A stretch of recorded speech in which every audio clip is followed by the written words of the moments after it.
के 7 बज चुके हैं और समय हो गया है मध्य प्रदेश की तमाम बड़ी खबरों का। तो चलिए 24 मिनट में जानेंगे कि मध्य प्रदेश में आखिर आज क्या हुआ है। नमस्कार, IBC 24 के साथ इस वक्त मैं हूं रश्क गौरी। आज हम उन तमाम खबरों को आप तक पहुंचाएंगे जिनका सीधा सरोकार आपसे होता है, क्योंकि सवाल आपका है। तो चलिए बुलेटिन की शुरुआत करेंगे AI के इस्तेमाल से शुरू हुई सियासत से। एक्स के ग्रोक AI से देश भर में सवाल जवाब किए जा रहे हैं और जिसके बाद अब सियासत पुरजोर तरीके से अब गर्माती जा रही है। अब मध्य प्रदेश की राजनीति में भी ग्रोक की एंट्री जो हो गई है।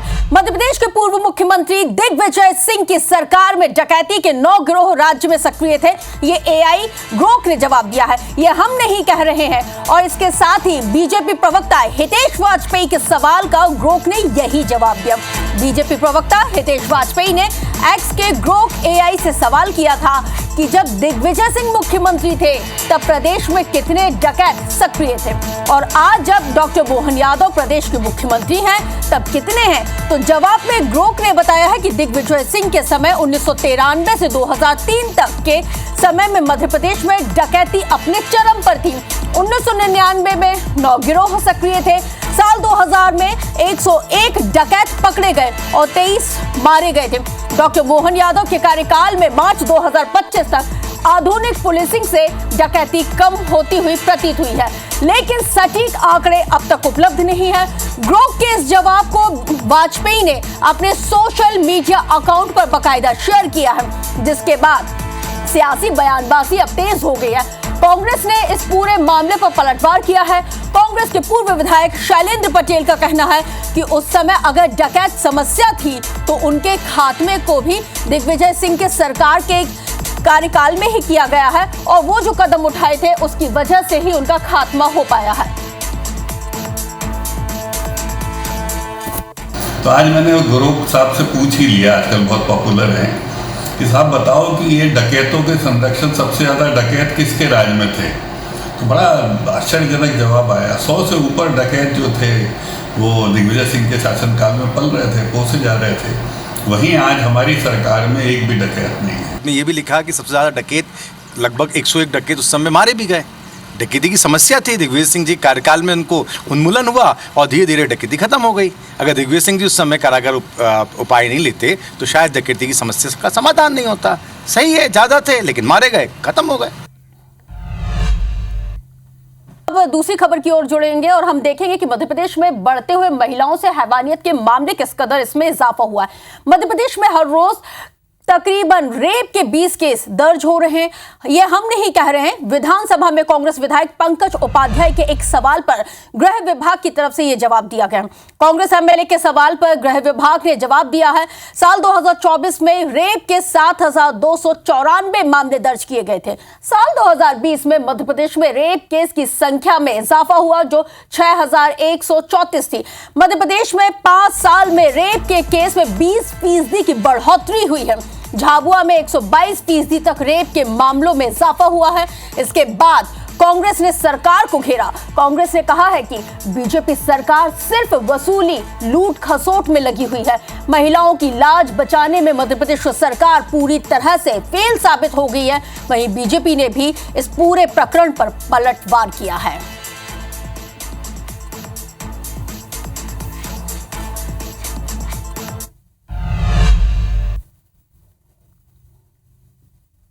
बीजेपी के कथनी और करने में कितना अंतर है, स्पष्ट रूप से मैंने प्रश्न पूछा था कि महिलाओं पर उत्पीड़न, अत्याचार कितने बड़े हैं। 20% स्वयं मुख्यमंत्री ने अपने उत्तर में कबूला। जिस विभाग का मुख्यमंत्री स्वयं संरक्षक है, मतलब गृह मंत्रालय उनके पास में, उसके बावजूद भी, इसके बाद भी साल भर में कोई भी इसमें कमी नहीं आई। 20% बढ़ गई तो हम समझ सकते हैं कि महिलाएं कितनी असुरक्षित है पूरे प्रदेश में। मध्य प्रदेश सरकार जिस एक गति से काम कर रही है उसमें अब कोई भी रिपोर्ट करवाने जाता है तो उसको टालने का प्रयास नहीं होता। रिपोर्ट लिखी जाती है, ये जनता को राहत देने का काम हुआ है, उस पर तत्परता से कार्रवाई होती है। मध्य प्रदेश की डॉक्टर मोहन यादव जी की सरकार छोटे से छोटे मामले को भी गंभीरता से लेती है। बलात्कार की घटनाएं तो बड़ी होती हैं, उस पर कहीं अनदेखी नहीं की जाती। तो देखिए, विपक्ष विपक्ष लगातार आरोप लगा रही है कि मध्य प्रदेश की जो कानून व्यवस्था है, लॉ एंड ऑर्डर पूरी तरह से चरमरा गया है। तो वहीं मध्य प्रदेश में महिला अपराधों को लेकर सियासत पूरी तरह से गरमाई हुई है। भोपाल और जबलपुर में कांग्रेस ने जोरदार प्रदर्शन किया है। भोपाल में विधानसभा में हंगामे के बाद कांग्रेस सड़क पर उतरी है और कहा है कि महिलाओं पर अपराध जो हो रहे हैं वो अत्याचार कम नहीं हो रहे हैं। सिलसिलेवार रूप से अभियान और आंदोलन को चलाया जाएगा। प्रदेश के हर एक जिला मुख्यालय में प्रदर्शन किया जाएगा। बेटी बचाओ पखवाड़ा भी इसकी शुरुआत कांग्रेस की तरफ से की जा रही है। तो ये तस्वीरें इस वक्त आपके टेलीविजन स्क्रीन पर हैं। जबलपुर में बढ़ते हुए अपराध पर कांग्रेस का ये विरोध प्रदर्शन। दो तस्वीरें इस वक्त आपके टेलीविजन स्क्रीन पर। कांग्रेस ने रांझी पुलिस थाने का इस दौरान घेराव किया है और कांग्रेस ने इस दौरान पुलिस पर कई गंभीर आरोप लगाए हैं। कानून व्यवस्था दुरुस्त नहीं है ये कहना है और पुलिस की निष्क्रियता की वजह से ही ये जो तमाम अपराध हैं वो बड़े हैं। तो एक तस्वीर आप देख रहे हैं प्रदेश की राजधानी भोपाल से, जहां पे महिलाओं ने भी यहां पे जोरदार मोर्चा खोला है, और वहीं दूसरी तस्वीर भी प्रदेश की संस्कारधानी जबलपुर से, जहां पर कांग्रेसियों ने रांझी पुलिस थाने का घेराव कर दिया। रखती है कि अपराधियों पे अंकुश लगाया जाएगा।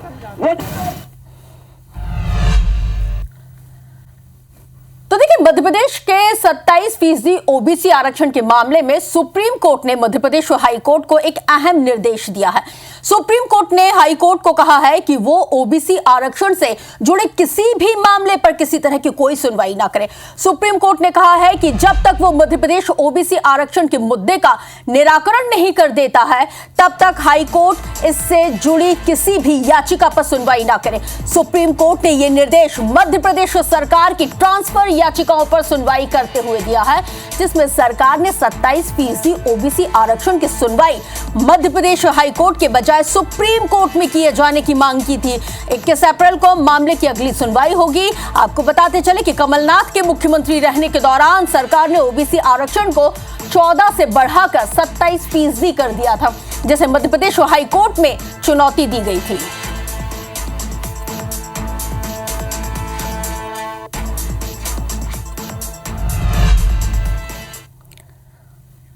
ग्वालियर हाई कोर्ट से एक और बड़ी खबर भी सामने आई है। अश्लील कंटेंट को लेकर केंद्र सरकार अपने जवाब सख्ती पर इसमें दे, और यह कहा गया है कि जवाब सख्ती दिखाई गई है। और इसके साथ ही ग्वालियर हाई कोर्ट में दायर की गई जनहित याचिका पर सुनवाई के दौरान केंद्र सरकार ने कहा कि रील पर अश्लीलता रोकने के लिए कानून बनेगा। केंद्र सरकार ने कोर्ट में कहा कि इस समस्या को रोकने के लिए कानून बनाना जरूरी है। ग्वालियर के अनिल बावरिया ने जनहित याचिका दायर की थी, जिसकी सुनवाई हुई, और रील पर अब ढील नहीं दी जाएगी, क्योंकि लगातार ये मांग उठती आ रही है कि जिस तरह का अश्लील कंटेंट लगातार जो सोशल मीडिया पर उपलब्ध हो रहा है, उसकी का जो दुष्परिणाम है, उसके जो नेगेटिव एस्पेक्ट हैं, वो समाज पर देखने के लिए मिल रहे हैं।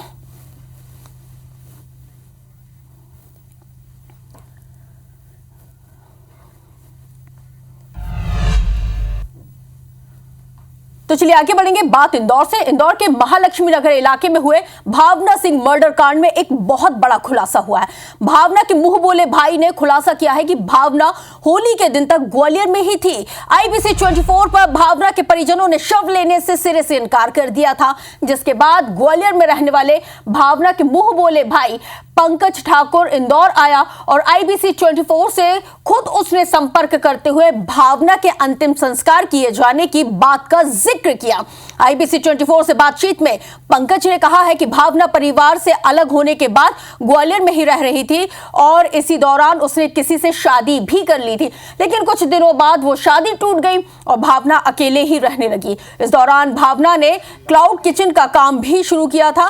पंकज ने खुलासा भी किया है कि होली तक भावना ग्वालियर में ही थी। उसने सोशल मीडिया पर ग्वालियर के फोटो भी अपलोड किए थे।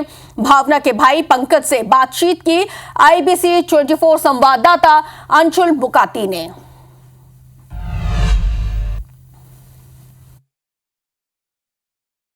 इस वक्त हम बॉम्बे हॉस्पिटल पर मौजूद हैं और भावना सिंह मामले में उनके भाई जो है पंकज, वो सामने आए। पंकज ने खुद IBC से संपर्क किया है। पंकज, आपने IBC से संपर्क किया था, क्या खबर देखी है, क्या घटनाक्रम आपको पता चला था और अब आप यहाँ पर आए हैं? भावना से आपका क्या रिश्ता था? मैं भावना का मुंह बोला भाई हूँ। 5 साल से वो मुझे राखी बांध रही है। आईबीसी पे क्या खबर दिखी थी आपने? परिजनों के बारे में परिजनों ने शव लेने से इनकार किया था। आईबीसी पे मैंने देखा था कि उसकी दादी जी ये कह रही थी कि मैं मतलब नहीं ले सकती उनका शव। अब वो नहीं ले सकती तो कथित तौर पे भाई तो मैं ही हूँ। 5 साल से जब मेरा भाई का रिश्ता है तो मैं ही उसका अंतिम संस्कार करूँगा। पंकज, भावना को लेकर के कई सारे सवाल जो हैं कल से खड़े हो रहे थे कि भावना इंदौर में कब से थी, इंदौर में क्या कर रही थी, इसे लेकर के क्या कुछ इस पर प्रकाश डाल पाएंगे? वो इंदौर में जैसा कि मैंने देखा कि 2 साल अब बताया जा रहा है, ये सब झूठ है। होली तक वो ग्वालियर में ही थी। होली का मैंने वीडियो भी देखा है, उसके सोशल मीडिया पे उसने होली का वीडियो भी डाला है। 1 महीने पहले मेरी बात हुई थी, 1 महीने पहले भी वो ग्वालियर में ही थी। और ये सब झूठ है, ये सारी चीज़ें बना रही हैं जो भी बना रहा है, मगर ये सब झूठ है, वो ग्वालियर में ही थी। तो पंकज जो है वो अभी आईबीसी पर मौजूद थे। आईबीसी पर खबर देखने के बाद ही पंकज इंदौर पहुंचे हैं और उन्होंने खुद हमसे संपर्क किया। उसके बाद पूरी बात जो है पंकज ने हमें बताई है और अब वे पुलिस से मिल रहे हैं, जिसके बाद लसूड़िया थाना पुलिस जो इस पूरे मामले में जांच कर रही है। हालांकि अब जांच में नया एंगल ये आ सकता है क्योंकि पंकज ने ये बताया है कि भावना जो है वो कुछ दिनों तक ग्वालियर में ही थी। कुछ दिनों पहले उसके सोशल मीडिया पर जो फोटोज़ डले थे वे भी ग्वालियर के ही थे। कैमरा पर्सन संतोष जटवन के साथ अंशुल मुकाती, IBC 24 इंदौर। तो देखिए, पंकज के खुलासे के बाद पुलिस के लिए यह हत्याकांड एक और नई चुनौती बन गया है। पुलिस ने 3 लोगों से पूछताछ करते हुए उन्हें छोड़ दिया है। पुलिस के हाथ अभी भी खाली बताए जाते हैं। मामले में घर से पुलिस को एक महंगी शराब की बोतल मिली है, पिस्टल भी बरामद की गई है और फरार युवकों में से आशु यादव के द्वारा गोली चलाने की बात का जिक्र भी सामने आ रहा है। हालांकि पुलिस ने अभी तक किसी भी प्रकार का कोई खुलासा नहीं किया है और आरोपियों को जल्द से जल्द गिरफ्तार किए जाने की बात पुलिस के द्वारा की जा रही है। अभी फिलहाल बॉडी का पोस्टमार्टम के लिए इसको एमआई हॉस्पिटल भेजा जा रहा है। उनके ग्वालियर से एक मुँह बोले भाई हैं, वो आए हुए हैं, उनकी बॉडी को लेके जा रहे हैं। नहीं, उसके पेरेंट्स नहीं थे और वो काफ़ी सालों से अकेली थी, तो उसके मुँह बोले ब्रदर हैं, वो उनके साथ में कांटेक्ट में थी, तो वो उनको लेने आए अभी। हाँ, टीमें लगी हुई हैं, इनकी भी पता किया जा रहा है, इनकी लोकेशन कहाँ है, क्या है। जो भी इन्वॉल्व होगा उनको एप्रीहेंड किया जाएगा और आगे कार्रवाई की जाएगी।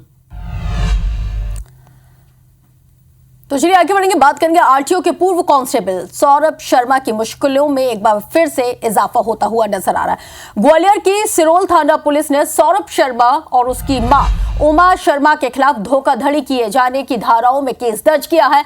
उप परिवहन आयुक्त किरण कुमार शर्मा के आवेदन पर इस एफआईआर को दर्ज किया गया है। परिवहन विभाग में साल 2016 में अनुकंपा नियुक्ति के दौरान सौरभ और उसकी मां उमा शर्मा के दिए झूठे शपथ पत्र पर यह एफआईआर दर्ज की गई है। दरअसल शपथ पत्र में सौरभ के बड़े भाई सचिन शर्मा की छत्तीसगढ़ में सरकारी नौकरी छिपाई गई थी। परिवहन आयुक्त के निर्देश पर दर्ज कराया गया है यह पूरा केस।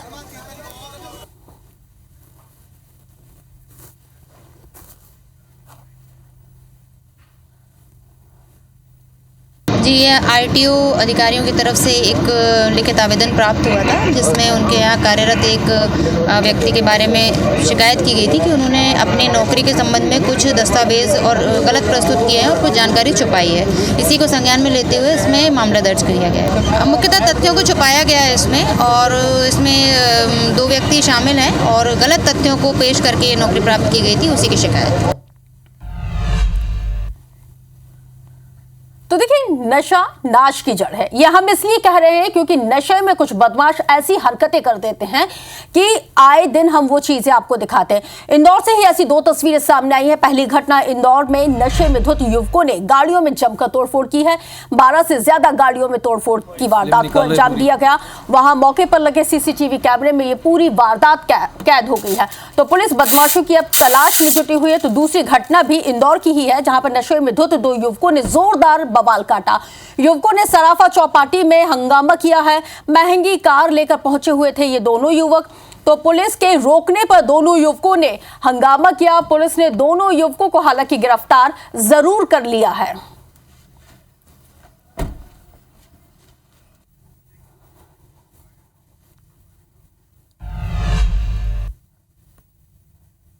तो चलिए बात मुरैना से करेंगे, जहां पर मुरैना जिले में माफियाओं के हौसले लगातार बुलंद होते जा रहे हैं। पत्थर माफिया हो या फिर रेत माफिया, वन विभाग की टीम पर हमला करने से जरा भी पीछे नहीं हट रहे हैं। ताजा मामला रामपुर कला थाना क्षेत्र का बताया जाता है, जहां पर रामपुर गांव में वन विभाग की टीम ने पत्थर माफियाओं पर कार्रवाई की तो पत्थर माफिया एकत्रित हुए, एकजुट होकर वन विभाग की टीम पर हमला करते हुए डंपर, ट्रैक्टर, ट्रॉली छुड़ाकर मौके से फरार होने में कामयाब रहे। जबकि वन विभाग की टीम में जहां पर कार्रवाई की गई वहां से थाना महज 500 मीटर की दूरी पर है। पुलिस पर तो आरोप लग रहे हैं कि जानकारी देने के बाद भी पुलिस मौके पर नहीं पहुंची। हालांकि मीडिया में खबर आने के बाद पुलिस ने माफियाओं पर केस दर्ज कर लिया है। आपको बताते चले कि एक दिन पहले ही रेत माफियाओं ने वन विभाग की टीम पर हमला किया था और अपनी गाड़ियों को छुड़ाकर अपने साथ ले गए थे। थाना रामपुर के अंतर्गत पत्थर जो माफिया है उनके द्वारा वन विभाग के कर्मचारियों द्वारा उनको रोका गया था ट्रैक्टर को, तो उनके द्वारा छुड़ा के ले जाने की घटना सामने आई थी, जिस पे उनके द्वारा थाने में रिपोर्ट की गई वन विभाग के द्वारा और उस पे जो प्रकरण है विधिवत धाराओं के तहत पंजीबद्ध किया गया है और अभी तक आरोपी ज्ञात नहीं है। जैसे ही आरोपी ज्ञात होते हैं तो उसमें उनकी गिरफ्तारी भी सुनिश्चित की जाएगी और सख्त कार्रवाई कर रहे हैं। करेंगे ग्वालियर से। ग्वालियर की जिवाजी यूनिवर्सिटी हमेशा ही विवादों में घिरी रहती है। ताजा मामला परीक्षा सेंटरों का बताया जाता है, जहां पर निजी कॉलेजों को एक बार फिर से परीक्षा सेंटर बना दिया गया है, जिनमें सामूहिक नकल के मामले लगातार सामने आ रहे हैं। जिवाजी विश्वविद्यालय के छात्र संगठनों का कहना है कि तत्कालीन कुलगुरु की बर्खास्तगी के बाद लगा था कि विश्वविद्यालय में सुधार होगा, लेकिन ऐसा होता नजर नहीं आ रहा है। नए कुलगुरु भी निजी कॉलेजों के परीक्षा सेंटर उनको बना रहे हैं और उसी के ही पक्ष में नजर आते हैं। दरअसल ये तस्वीर मुरैना और भिंड जिले के निजी कॉलेजों की है, जहां पर पिछले सत्र में जमकर सामूहिक नकल के वीडियो लगातार सामने आए थे। तत्कालीन कुलगुरु ने यह फैसला लिया था कि किसी भी निजी कॉलेज को परीक्षा सेंटर नहीं बनाया जाएगा, लेकिन ऐसा हुआ नहीं। वहीं छात्र संगठनों ने इसका विरोध करना शुरू कर दिया है और ऐसे में सूत्रों के मुताबिक कुलगुरु ने सोमवार को एक कमेटी की बैठक भी बुलाई है। उसमें दागी निजी कॉलेजों को हटाए जाने पर भी फैसला हो सकता है। कि मामला ये है कि अपने सरकारी कॉलेज खाली हैं, उसके बाद भी प्राइवेट कॉलेज में सेंटर डाल रहे हैं। बच्चे परेशान हुए, 30-30 किलोमीटर की दूरी पर सेंटर डाल रहे हैं। जैसे कि अम्बा में पीजी कॉलेज है, उसका सेंटर पोरसा डाला जा रहा है। पीजी कॉलेज में अम्बा में इतनी क्षमता है कि आराम से सब अम्बा के पोरसा के बच्चे हैं, उनको आराम से परीक्षा दिलवाई जा सकती है जैसे पहले दिलवाई जाती। और अम्बा पोरसा में अधिकतर नकल पकड़ी भी गई है इससे पहले, इसलिए हम चाहते हैं कि उनका सेंटर पीजी कॉलेज में डाला जाए, वहाँ से कॉलेज हटाया जाए। ओ स्त्री कलाना, स्त्री मूवी का ये डायलॉग तो आपने सुना ही होगा। ऐसा ही एक मामला ग्वालियर थाना क्षेत्र के राजा मंडी में भी सामने आया है, जहां पर एक वीडियो इस वक्त सोशल मीडिया पर जमकर वायरल हो रहा है, जिसमें एक संदिग्ध महिला रात में घर के बाहर लगी हुई डोरबेल को बजाती है और दिखाई दे गई है। मामले में लोगों ने बताया है कि घर के दरवाजे खोलने पर कोई किसी तरह की प्रतिक्रिया नहीं मिलती है। वायरल वीडियो में घटना असामान्य घटना की तरह देखने में लग रही है, जिसमें महिला को देखकर रास्ते में खड़े कुछ जानवर भी भागते हुए नजर आ रहे हैं। मामले की जानकारी मिलने पर पुलिस संदिग्ध महिला की तलाश में जुट गई है। गौरतलब है कि 5 अक्टूबर 2024 को इसी क्षेत्र में घरों की डोरबेल बजाने की शिकायतें लगातार मिल रही थी, जिसमें महिला ने पुलिस को किसी का घर तलाशने की बात का जिक्र किया था। महिला को लेकर कई तरह की अब अफवाहें भी सामने आ रही हैं, लेकिन IBC 24 किसी भी अंधविश्वास या उससे जुड़ी हुई बातों की पुष्टि नहीं करता, क्योंकि हम एक जिम्मेदार चैनल हैं।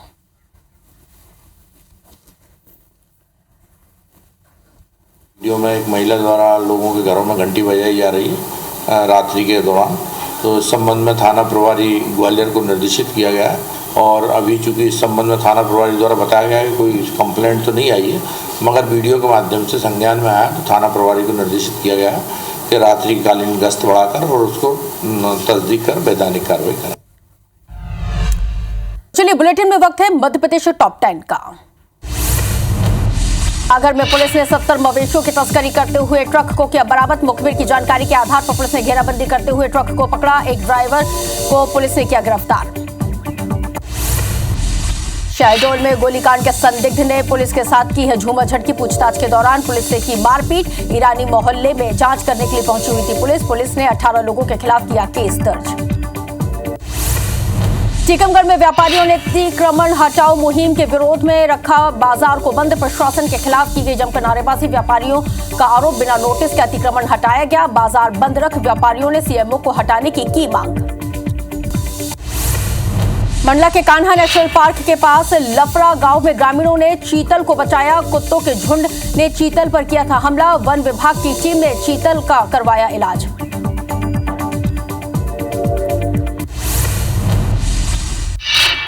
तो चलिए इसी खबर के साथ मैं रश्क गौरी आपसे लेती हूं इजाजत, लेकिन ब्रेक के बाद भी IBC 24 पर खबरों का सिलसिला लगातार जारी, क्योंकि सवाल आपका है।